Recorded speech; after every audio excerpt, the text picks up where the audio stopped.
आदी चळवळीत काम करत असताना मी नेहमी विधी साक्षरतेचं सुद्धा काम केलं. मी नागपूर इथून प्रकाशित होणाऱ्या दैनिक लोकमतमध्ये कोर्ट कचेरी हे सदर चालवायचो. तो काळ होता 93-94. त्यापूर्वी जनवाद नावाचं एक वृत्तपत्र नागपुरातून प्रकाशित व्हायचं. त्यामध्ये सुद्धा मी कायद्याचं एक सदर लेखन करायचो. नंतर मी कायदा हे पुस्तक लिहिलं. त्या कायद्या पुस्तकाच्या 16 आवृत्ती प्रकाशित झाल्या. भारतीय महिला कायदा हे पुस्तक लिहिलं, त्याच्या 3 आवृत्ती प्रकाशित झाल्या. तसंच ॲट्रॉसिटी ॲक्ट हे पुस्तक लिहिलं, समता प्रकाशन नागपूरने प्रकाशित केलं, त्याच्या 12 आवृत्ती प्रकाशित झाल्या.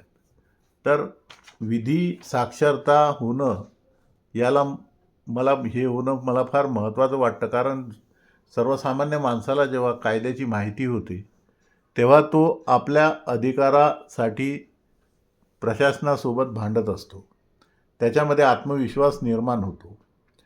अनेक नागरिक ज्यांनी माझं कायदा पुस्तक वाचलं ते मला नंतर फोन करतात किंवा आम्हाला ह्या पुस्तकाची खूप मदत झाली आपल्या लेखामुळे. तर काही लोक तर म्हणतात की आम्ही अर्धे वकील झाल्यासारखंच वाटतो. असो, तर आजचा विषय आहे की नवीन जो कायदा आलेला आहे आपल्या इथे, भारतीय न्याय संहिता, भारतीय नागरिक सुरक्षा संहिता 2023 आणि भारतीय साक्ष अधिनियम 2023 हे 3 नवीन कायदे लागू झालेले आहेत.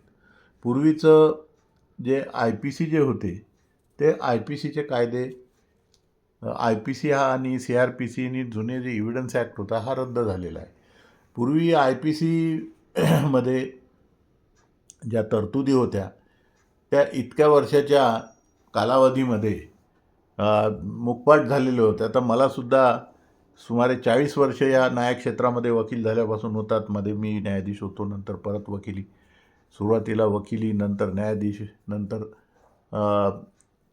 सेवानिवृत्ती आणि वकिली. तर अशा काळामध्ये सर्व बऱ्याचशा कलमा ज्या आहे तरतुदी ह्या मुकपाट होत्या. आमच्या इथे न्यायाधीश, वकील, कारकून आणि न्यायाधीशांचे वकील असं सर्वसामान्य माणसाला एवढंच काय तर गुन्हेगार आरोपींनासुद्धा इंडियन पिनल कोड, भारतीय दंड संविधानाच्या कलमा पाठ होत्या. परंतु आता हा नवीन 3 कायदे आलेत आणि भारतीय न्याय संहिता हा भारतीय दंडविधानाच्या जागेवर आलेला आहे, इंडियन पिनल कोडच्या जागेवर. तर त्याच्या काही तरतुदी ज्या नेहमी उपयोगी पडायच्या त्या तरतुदींची माहिती आपणास करण्यासाठी मी आपल्यापुढे आलेलो आहे आणि हा व्हिडिओ बनवत आहे. का बऱ्याच जणांना याबाबत माहिती नाही. मलासुद्धा स्वतःला अनेकदा ते पुस्तक वाचावं लागलं आणि कलमा तर लक्षात ठेवणं हे एवढ्या अल्पावधीमध्ये शक्य नाही, त्याला काही काळ लागेल. तर सामान्य माणसाच्या माहितीसाठी त्या नवीन कलमा आणि याशिवाय काही चांगल्या तरतुदी पण यामध्ये केलेल्या आहेत. तर त्या तरतुदीची माहिती आपणास करून देत आहे. तर न्याय संहिता 2023 लागू झाल्यानंतर त्याचं न्याय संहिता कायदा 2023 म्हणजे इंडियन पिनल कोड जुनं, असं त्याचं नाव झालेलं आहे. तर या कलमामध्ये पूर्वी जो बलात्काराचा गुन्हा होता 376 हे कलम होतं आणि 375 कलमामध्ये त्याची व्याख्या होती. तर ते कलम आता कलम 63 झालेलं आहे आणि त्यामध्ये शिक्षा कलम 64 मध्ये आहे. 376च्या जागेवर आता 64 कलम आलेला आहे. पुढे बलात्कार संबंधी जे गुन्हे होते म्हणजे विनयभंगासाठी पूर्वी 354 होतं. म्हणजे मी जे सांगत होतो की कलम 64 जे नवीन आलं त्याच्या पुढे बलात्कारासंबंधीचे ते IPC मध्ये गुन्हे होते ते नोंद केलेले आहे. आणि विनयभंगाचा हा वेगळा विषय आहे. विनयभंगासाठी पूर्वी कलम 354 होतं, तर आता ते कलम 74 झालं आहे. त्यामध्ये 354 A, B अशा कलमा ज्या होत्या त्यामध्ये कलम 75, 76 एक असं कलम होतं महिलांचा पाठलाग करणे इत्यादीसाठी ज्या तरतुदी होत्या तर त्या आता कलम BNS म्हणू आपण, किंवा भारतीय न्यायसंहिता, तर त्याच्या 77, 78, 79 असे नवीन कलम आलेले आहे त्यामध्ये. तसं एक हुंडा बळी म्हणजे 304 ए हे कलम होतं. 7 लग्न झाल्यापासून 7 वर्षाच्या आत जर एखाद्या विवाहित महिलेने आत्महत्या केली तर त्याला हुंडा बळी हे कलम लागायचं. 304 ब हे कलम होतं, ते आता अनसी झालेलं आहे. पती पत्नीने दुसरे लग्न करणे हे जे एखाद्या स्त्रीने किंवा पुरुषाने दुसरं लग्न करणे हा 494 अन्वये गुन्हा होता. आता ते 82 कलम झाला आहे. पहिले क्रूरतेने पत्नीला क्रूरतेने वागवणे, पतीने किंवा तिच्या नातेवाईकाने, हे 498 हे कलम होतं, ते आता 45 झालेलं आहे. अल्पवयीन मुलीस पळवून नेणे यासाठी 366 ए होतं, ते 96 झाले. खुनाचं कलम 302 फार प्रसिद्ध होते. 302 हो गया असे म्हणायचे, तर आता ते 103 झालेलं आहे. जर निष्काळजीपणे कृत्य, बरेचदा ॲक्सिडेंट वगैरे जो होतो निष्काळजीपणे, म्हणजे त्याचं 304 ए, त्यामध्ये माणूस जर मेला गाडी चालवताना, तर निष्काळजीपणे वाहन चालवून किंवा कुठलंही कृत्य हे निष्काळजीपणे करणे, त्याच्यामुळे जर मृत्यू झाला तर 304 ए होतं, ते आता 106 झालेलं आहे. अटेम्प्ट टू कमिट मर्डर म्हणजे खुनाचा प्रयत्न करणे 307 कलम होतं, त्यात आता 109 झालं. ही इजा करणे 323, 324, 325 किंवा 326, म्हणजे इजा करणे, कोणाला दुखापत करणे, थोडा इंजुरी करणे, तर आता 323च्या जागी 115 आलेलं आहे आणि 324च्या जागी 118 आलं. 118 एक आणि 326च्या जागेवर 118 पोट कलम 2. तसंच एक महत्त्वाचं 353 हे कलम होतं, म्हणजे पब्लिक सर्वंटच्या कामात अडथळा आणणे, त्याला 353 लावायचे, ते आता 32 झालेलं आहे. अपहरण करणे एखाद्याचं म्हणजे 364 ए, ते 142 झालं. तसं ते हे लहान मुलाच्या अपहरणाचं होतं. मोठ्या माणसाचं अपहरण केलं तर 365 होतं, म्हणजे 18 वर्षावरील, तर ते आता 140 हे कलम आलेलं आहे त्याच्या जाग्यावर. धर्म, वंश, जन्मस्थान किंवा निवास, भाषा इत्यादी कारणानं निरनिराळ्या गटात शत्रुत्व म्हणजे शत्रुत्व निर्माण करणे समाजामध्ये, तर यासाठी सुद्धा शिक्षेची तरतूद आहे. 153 ए हे कलम आलेलं आहे. होतं, पूर्वी होतं, आता ते BNS म्हणजे काय म्हणतं, भारतीय न्यायसंहितेचा कलम 196 झालं आहे. तसंच राष्ट्रीय एकात्मतेला बाधक कृत्य करणे हे पूर्वी 153(3) होतं, ते आता 197 झालं. चोरीसाठी 379 हे कलम फार प्रसिद्ध होतं. 379 आहे, 379 म्हणायचे आरोपी एकमेकाला, ते 303 झालं आहे. आता हिसकावून नेणे, कोणाच्या हातून हिसकावून नेणे, हे पूर्वी तरतूद अशी स्पेसिफिक नव्हती, पण आता हिसकावून नेण्यासाठी त्यांनी 304 हे कलम केलं BNSमध्ये. चोरीचा माल 380 नेणे यासाठी 380 होतं, आता ते 305 झालं. जबरी चोरी करणे 392 होतं, ते आता 309 झालं. दरोडा टाकणे 392 होतं, ते आता 310 झालं. चोरीचा माल स्वीकारणे म्हणजे एखाद्याकडून चोरीचा माल विकत घेणे हे IPCमध्ये 411 होतं, ते 317 झालं. फसवणूक, चिटिंगचं 420 फार प्रसिद्ध कलम होतं, 420 किया, ते आता 318 झालं. अतिक्रमण, दुसऱ्याच्या जागेमध्ये अतिक्रमण करणे, शेतात अतिक्रमण करणे, 447 कलम होतं, ते आता 329 झालं आहे. तसंच घरफोडी करणे हा वेगळा गुन्हा होता चोरीपेक्षा, तो 454 होता, तो 331 झालेला आहे आता. दुसऱ्याला धाकदपटशा, धमकी देणे 506 ब हा गुन्हा होता, आता तो 351 झाला. शांतता भंग करण्यासाठी म्हणजे कोणाचा अपमान केला, शिवीगाळ केली, 504 नेहमी लावायची पोलीस, 504, तो 352 झाला आहे. डेफेमेशनची एक केस व्हायची, कोणाचा बेइज्जत केली म्हणजे अब्रू नुकसान करणे, त्याच्याविरुद्ध काही बोलणे, लिहिणे, पेपरबाजी, त्याला आता ते 500 कलम होतं, ते आता 356 झालेलं आहे.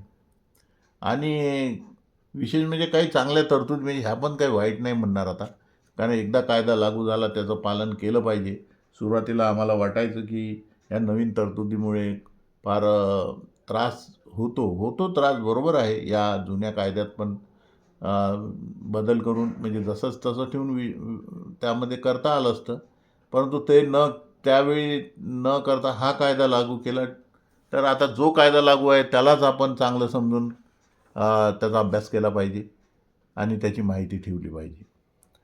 तर त्या काही तरतुदी मला फार आवडल्या. त्यामध्ये एक 357 कलमान्वये आहे BNS, की भारतीय न्याय संहितेचं हे 357 कलम, म्हणजे असहाय्य व्यक्तीची देखरेख करणे किंवा त्याच्या गरजा पुरवणे हे ज्याच्यावर जबाबदारी आहे. म्हणजे अल्पवयीन व्यक्ती आहे, एखादा मनोविकलांग आहे, शारीरिक दुबळेपणामुळे तो असहाय्य आहे आणि त्या व्यक्तीची सुरक्षा आणि त्याच्या गरजा पुरवणे याची जबाबदारी ज्या व्यक्तीकडे आहे. म्हणजे एखादे वृद्ध आई-वडील आहेत, दुबळे झालेले आहेत आणि त्यांची जबाबदारी पूर्ण करणे त्या मुलावर सुनेवर, घरच्या लोकांवर ज्याच्यावर जबाबदारी आहे, त्यांनी ती जर पूर्ण केली नाही, तर त्याला 3 महिन्यापर्यंत शिक्षा आहे.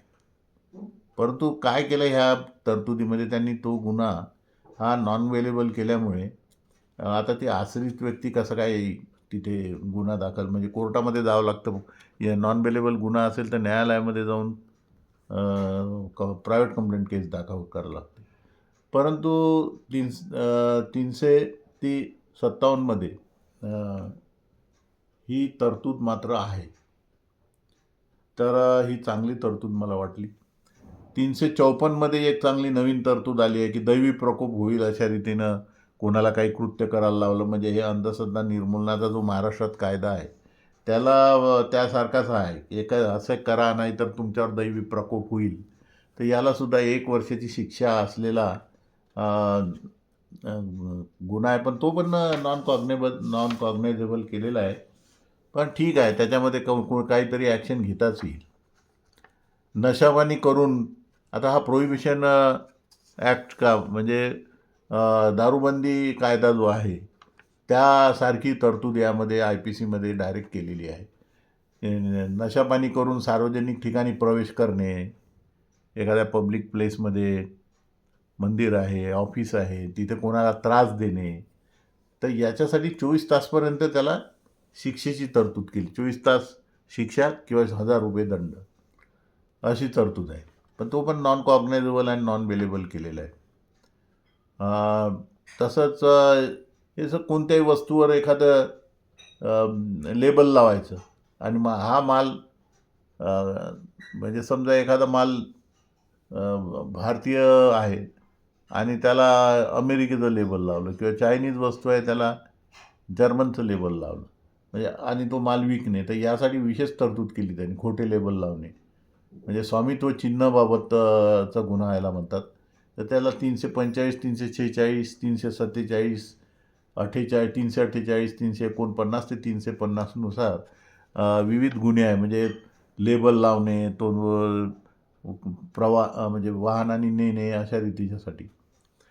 त्यानंतर कार्यालयात जे काही खोटे गुन्हे म्हणजे हिशोब दाखवतात, खोटेनाटे हिशोब करायचे, काही पण हिशोब दाखवायचे, याच्यासाठी 344 कलमान्वये गुन्हा केला आणि त्याला 7 वर्षाची शिक्षेची तरतूद केली आहे. तर अशा रीतीची तरतूद आहे, पण तोही नॉन कॉग्नायझेबल आणि नॉन बेलेबल आहे. एखादा धार्मिक भावना दुखावणे किंवा धर्माच्या अपमान करण्यासाठी, म्हणजे मंदिर आहे, उपास्थान आहे, मंदिर आहे, मस्जिद आहे, विहार आहे, गुरुद्वारा आहे, याचं नुकसान करणे, अपवित्र करणे, याला 2 वर्षापर्यंत शिक्षा आहे, दखलपात्र गुन्हा आहे. तसंच एक 301 कलम आहे, म्हणजे स्मशानभूमीमध्ये एखाद्या शवाचा अपमान करणे, अप्रतिष्ठा करणे, त्याची अंत्यविधीसाठी अडथळा आणणे, यासाठी 1 वर्षाची शिक्षा आणि कॉग्नायझेबल ऑफेन्स आहे. मला वाटते आता काही ठिकाणी जाती धर्मानुसार काही दलितांना वगैरे काही स्मशानभूमीमध्ये स्मशानास अंत्यविधी करण्यास विरोध करतात काही लोक, तर त्यासाठी या कलमाचा उपयोग होऊ शकेल असं मला वाटते. तसंच धार्मिक भावना दुखावण्यासाठी काही कोणाला बोलणे, कोणाचा म्हणजे त्याच्या धार्मिक भावना दुखावल्या अशा रीतीचं उच्चार करणे, बोलणे, हा 302 कलम 302 नुसार गुन्हा केला आहे. त्याला 1 वर्ष शिक्षा आहे. अश्लील गाणे कृती करणे हा 296 नुसार गुन्हा केलेला आहे. त्याला 3 महिन्याची शिक्षा आहे. तसं कुठली इमारत आता नवीन बांधायची आहे आणि त्या बांधणाऱ्यानं निष्काळजीपणे पाडली, त्याच्यामुळे मानवी जीवाला हानी होऊ शकते. तर यासाठी या BNSमध्ये 290 कलमानुसार शिक्षाची तरतूद असून त्याला 6 महिने तुरुंग आणि ₹5,000 दंडाची शिक्षा आहे.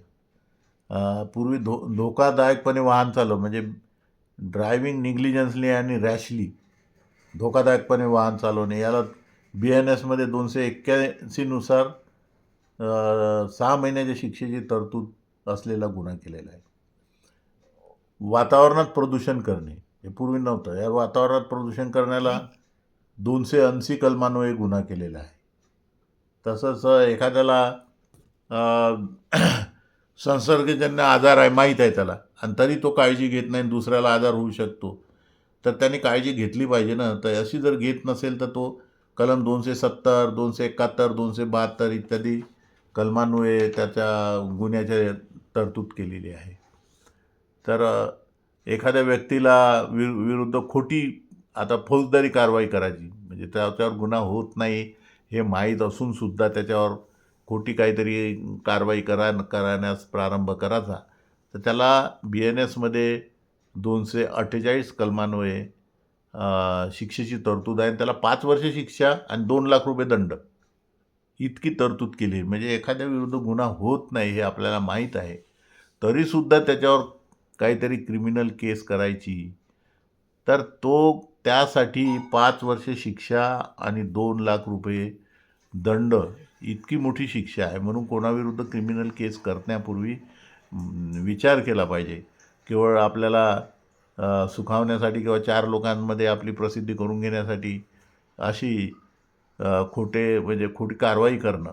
आधी कोणावर कारवाई करण्यापूर्वी कायद्याची पूर्ण माहिती करून घेतली पाहिजे आणि त्यानंतरच कारवाई केली पाहिजे. वस्तुस्थिती असली पाहिजे. तसेच खोटा पुरावा देणे हा कलम 227 नुसार गुन्हा आहे. खोटे प्रमाणपत्र देतात काही लोक, तर त्या खोट्या प्रमाणपत्र देण्यासाठी 234 नुसार गुन्ह्याची तरतूद केली आहे. दंगल घडवणे म्हणजे 2 गटामध्ये दंगल घडवणे यासाठी तरतुदी आहेत. 191, 192, 193 नुसार BNSच्या ह्या. आणि विशेष म्हणजे ज्या जमिनीवर जागेवर दंगल घडते ती जर प्रायव्हेट मालकीची असेल तर त्या मालकाविरुद्धसुद्धा गुन्ह्याची नोंद केल्या जाईल अशी तरतूद आहे. ॲसिड फेकणे कोणावर यासाठी 124 कलमान्वये गुन्हा आहे. त्याला 10 वर्षाची शिक्षा केलेली आहे. जबर दुखापत करणे कोणाला कलम 117 अशी आहे, त्याला 10 वर्ष शिक्षा आहे. संघटित गुन्हेगारी करणे संघटितपणे म्हणजे गुंडगिरी करणे, टोळ्या असतात, तर त्याला 111, 112 नुसार शिक्षेची तरतूद आहे. कोणाला आत्महत्येस प्रवृत्त करणे त्याला 108 कलमान्वये शिक्षेची तरतूद आहे. 10 वर्षे त्याला शिक्षेची तरतूद आहे. एक अजून तरतूद यामध्ये आढळली की बालकाला टाकून देणे. काही आई वडील किंवा काही माता ह्या जन्म दिलेल्या बालकाला टाकून देतात, फेकून देतात. त्याच्यासाठी विशेष तरतूद केली BNSमध्ये कलम 93 अन्वये आणि त्याला 7 वर्ष शिक्षेची तरतूद आहे. दखलपात्र आहे ते. तर ही पण एक चांगली तरतूद आहे. स्त्रीच्या संमतीशिवाय गर्भपात करणे म्हणजे काही लोकांना मूल नको असते, त्या स्त्रीला पत्नीला दवाखान्यात नेऊन तिचा गर्भपात करतात. तिला माहीत नसते काय करत आहे. तर अशावेळी कलम 89 नुसार शिक्षेची तरतूद असून त्याला 10 वर्षे शिक्षा आहे. तर ही छान तरतूद आहे. तसंच स्त्रीचा पाठलाग करणे म्हणजे एखाद्या स्त्रीला त्या पुरुषामध्ये इंटरेस्ट नाही, रुची नाही, तरीसुद्धा तिचा पाठलाग करणे, तिच्या मागे लागणे, वारंवार तिच्याशी बोलण्याचा प्रयत्न करणे. तर हा जो प्रकार आहे याला सुद्धा गुन्ह्यामध्ये गुन्हा केला आहे यासाठी तरतूद केली आहे BNSमध्ये आणि त्याला कलम 78 नुसार गुन्हा केला असून 3 वर्ष शिक्षेची तरतूद आहे. दंडाची पण आहे. दखलपात्र गुन्हा केलेला आहे. नॉन बेलेबल पण केलेला आहे. तसंच विनयभंगामध्ये स्पर्श न करता म्हणजे शिव्या, म्हणजे अश्लील बोलणे, काही वाक्य व उच्चारणे ज्यामुळे महिलेचा विनयभंग होईल, अशा रीतीनं उच्चारणे हे कलम 89-79 BNSच्या नुसार गुन्ह्याची तरतूद केली असून त्याला 3 वर्ष शिक्षा आणि दंडाची तरतूद केली आहे. तसंच बलात्कार आणि सामूहिक बलात्कार याच्यामध्ये फरक केलेला आहे. तर सामूहिक बलात्कारामध्ये कलम 70 केलेला आहे. त्यामध्ये 20 वर्ष शिक्षा आणि दंडाची तरतूद आहे. परंतु हा जो दंड आहे तो पीडित महिलेच्या मेडिकल खर्चासाठी व पुनर्वसनासाठी म्हणजे ते जे उद्ध्वस्त झालेली असते त्याचं रिहॅबिलिटेशनसाठी तो दंडातली रक्कम खर्च करण्यात येईल अशी तरतूद आहे. आता एक फार नवीन तरतूद आहे की आता बरेचदा मुलामुलींच्या प्रेमातून लैंगिक संबंध यायचे आणि मग तो मुलगा लग्नास नकार द्यायचा.